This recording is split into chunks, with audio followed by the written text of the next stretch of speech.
Hello, let me be among the first to congratulate you and welcome you to Bay Path University. So you'll be attending either the American Women's College, our online school, or through the 1 day a week program.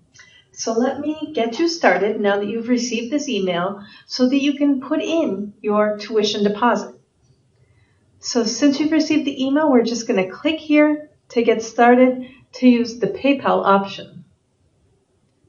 So basically you're going to read this, which is just letting you know that you can go ahead and use PayPal to submit a $100 deposit, and you want to enter this information first. So I just want to point out everywhere where there's a red star is a required field. You'll see that at the bottom also.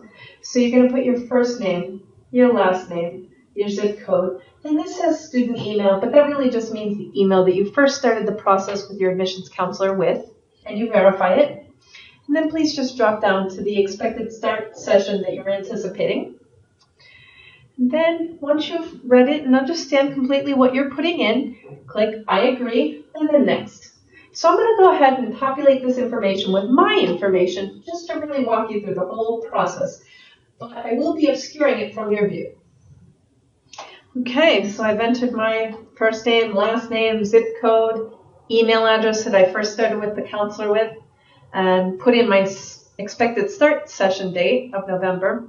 And I agreed to the terms, so I'm going to go ahead and click on next. And once you do, it will bring you to a new screen. So you're actually going to scroll up and you see PayPal. Now this is going to let you go ahead and enter by using your credit card using the PayPal system for that $100 deposit. So let's click here to get started. Great. So it recognized that I am putting in a $100 online student deposit. So it shows you right there the amount. Now what you want to do is enter your billing information. Now this is really important. This needs to match what's on the credit card and the billing information that is associated with the credit card. So I'm going to go ahead and enter that information. But what you can see here is you need to put your first name, your last name, your address. So this is again the billing address, city and state, a zip code, and a phone number. Now this is why it says it needs a phone number, just in case there's a problem with the account, and that's what it's for. So you can put either a home, mobile, a work number, and an email. And just again, if you would keep consistent by entering the initial email that you started with the counselor with. So I'm going to go ahead and enter my information so I can walk you through the whole process, but I will be obscuring it again.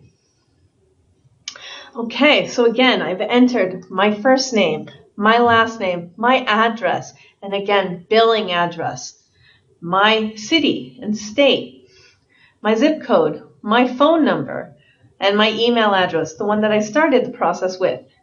So this has all been entered. I'm going to go ahead and click continue.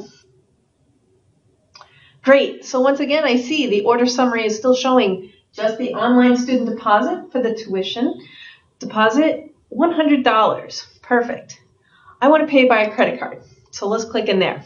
So now in here, you're going to enter your credit card number, and it'll actually already know based on the numbers you enter, whether it's a Visa, MasterCard, etc. Then you're going to put in the expiration date using month, year, so that's only 2 and 2. And the CSC, that's the card security code. That is something that protects people buying anything on the internet to make sure that you truly have the card in hand. So that is, if you have a MasterCard, Visa, or Discover, the last 3 digits on the card as shown on the back of your card. So it's right where you'd put your signature. And for American Express, it's the 4 digits on the front of the card. So let me go ahead and enter my credit card information. And again, I will be obscuring it from your view, but you can follow along. Okay, so the credit card information has been entered, the number. It already knew that it was a Visa card for me. I put in my expiration date and the card security code. And I don't click this.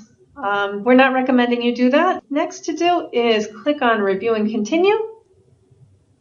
Great. So now here we are. We're at the final step. We want to pay it. And as it says here, this transaction will appear on your bill as Bay Path University, shortened version. It shows contact information. And so because I want to go ahead and pay this, I'm going to click it right now.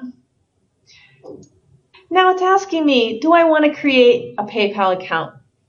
Not really, not at this point in time. So I'm just going to go ahead and say, no, thank you, and move forward. Wonderful. So now I have actually submitted my payment.